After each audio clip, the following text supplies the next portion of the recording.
Good morning, everyone. How are you today? Yay, today it's a new day. Remember, it's Thursday, May 21st, 2020. What are we going to do today? A lot of things, so let's check our agenda, right? So we have the essential question. We're going to answer it. Then we're going to check the keywords. Yes, yes, yes. Then we're going to watch a video. Then we're going to read the key. And finally, we're going to work with the learning log. Remember, we only work with the learning log, all right? And remember, today will be a wonderful day. Today will be a fantastic day. All right. So let's get started. Yay!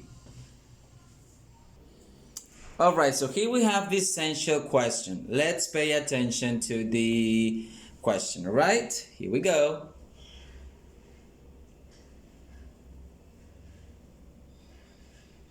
So it says, how can El Chapulín Colorado represent his traditions using art? So think of ways that El Chapulín could use to represent his traditions, right? I'm gonna give you a minute to think.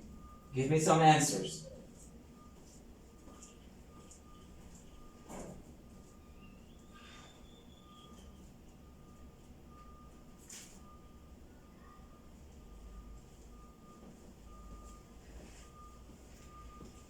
So what else could he use?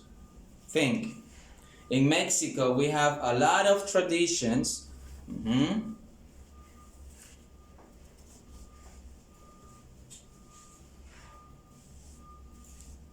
Okay. Let's see. Here are some ways he could use to represent his traditions. For example, he could use paper, you see, to represent traditions. Here are some ways to use paper. Here is representing the date of the death. Another way, he could use dolls. You see? Okay.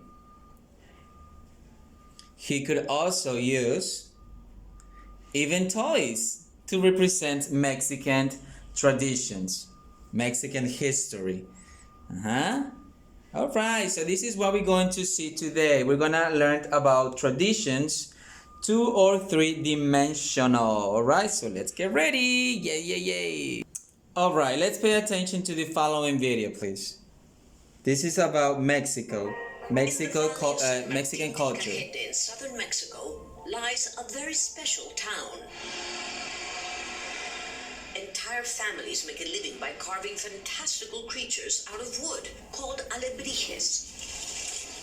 And on the dirt road at the end of the town is a workshop like no other.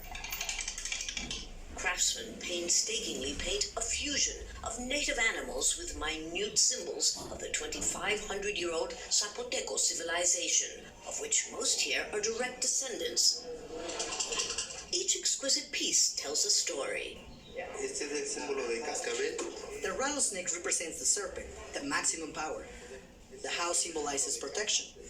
The person represents the people. The temple symbolizes adoration. The butterfly means happiness. Each piece is carved by hand with a soft, pale wood called copal, which is native to Oaxaca.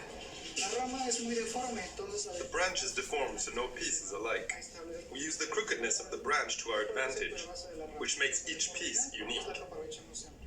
Angel explains that most of their alebrijes are a fusion of 2 or more native animals based on Zapoteco culture, like this piece with an owl's head and an iguana's body, corresponding to the day and month that a certain person was born, something like a zodiac. Jacobo and Maria Angeles oversee the work of the more than 150 artisans that they employ at their workshop. Some pieces can take months to decorate, with paint made out of local minerals, plants, and fruits. And they can cost thousands of dollars, a far cry from when Jacobo, as a child, used to help his father sell his carvings to tourists at cafes. When I met my wife, that revolutionized our style. We began filling every square centimeter with the ancient Zapoteco Codex symbols. That gave it a filigree style, and the change was so huge that the alebrije was transformed from a souvenir into a work of art. Maria uses infinite patience to teach the technique, which requires not just a steady hand, but good eyesight. Yes. Jacobo y yo nos juntamos. Maria says that her husband never lost faith in their project, even when she suggested going north when they couldn't make ends meet. Una de las cosas que me dijo y que a veces cuando He used to say, remember, there is so much in Mexico that is valuable, so much to do. We don't have to migrate. Today, the Angeleses Alebrijes, or Nahuales as they were originally called, are being exhibited in museums the world over, paying homage to an art of which Mexico can indeed be proud. Lucia Newman, Al Jazeera, San Martín del Cajete, Mexico. Alright, the following video, it's about papel picado. It's another way to represent a Mexican tradition. So let's pay attention to it, please. El adornar con papel picado es de hablar de México, es así, incluso lo hemos sabido que luego dicen, pues es que adorna tu fiesta estilo mexicano. Si dicen estilo mexicano, lleva papel picado. Este taller lo inicia mi papá, mis papás, el señor Alberto Torres y mi mamá, la señora Bernardina Alfaro. A veces nos íbamos a adornar algunos eventos, por ejemplo al California Dancing Club, algunas embajadas, no sé, a lugares que a lo mejor y nosotros no hubiéramos podido entrar, ¿no? El papel picado nos abrió esas puertas. Mi papá me dice, pues, alguien que se siga con esto, pues a mí me gustó mucho el trabajo en sí, desde que yo lo conocí, yo estaba chica, lo conocimos muy pequeños y ya de ahí pues seguí mis estudios y todo, pero pues también me gustó mucho pues porque yo estudiaba y trabajaba aquí.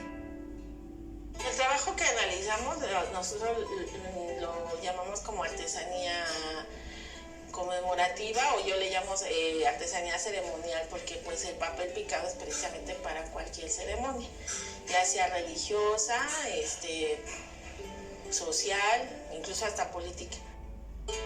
Todo se hace manualmente porque da la facilidad de que se pueda plasmar en el papel cualquier motivo, cualquier letrero. Entonces esa da esa oportunidad y que tampoco sea en cantidades enormes, es algo como muy personalizado, muy especial. El proceso comienza desde la idea de qué es lo que se requiere que se ponga en el papel. Se hace un diseño con algunas especificaciones ya para el papel picado y posterior a eso ya se pasa a una pequeña área que es el de realizar los paquetes, es decir, qué es lo que diseño. Alright, we're gonna stop here. Porque